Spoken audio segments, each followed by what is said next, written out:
Okay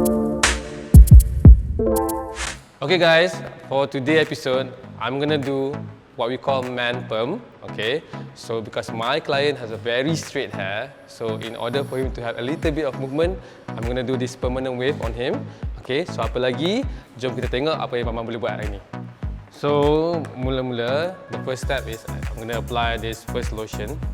Basically, it's the same lotion that we use to create permanent wave in the normal circumstances.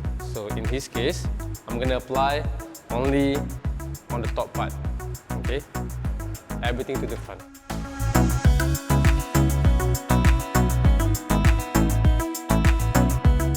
After finish doing the perm, you can't wash your hair for 3 days. Okay, in order to stabilize the hair. So second thing, try avoid swimming pool. Okay, again, it will actually make your hair very dry.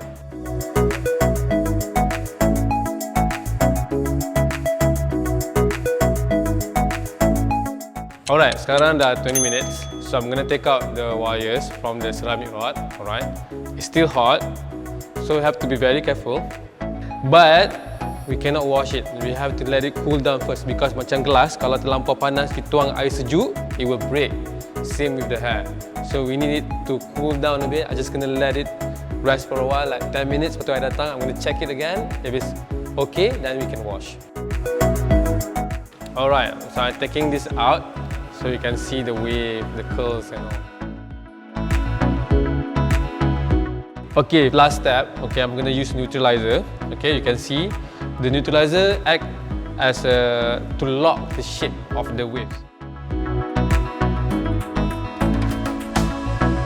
And I'm gonna leave him here for 10 to 15 minutes.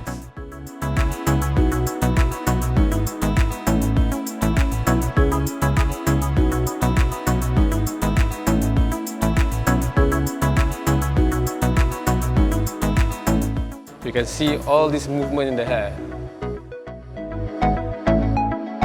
It looks very natural. People will not think that you perm your hair pun.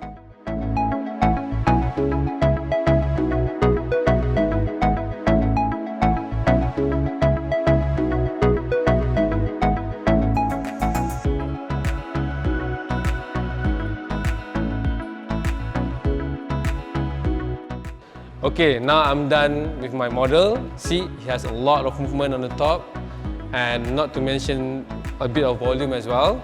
Okay, so it's good for clients or whoever want to create a different look without coloring the hair. So you can choose this Manperm and as an alternative.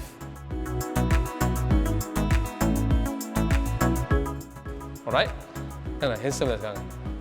So Malaysian Korean.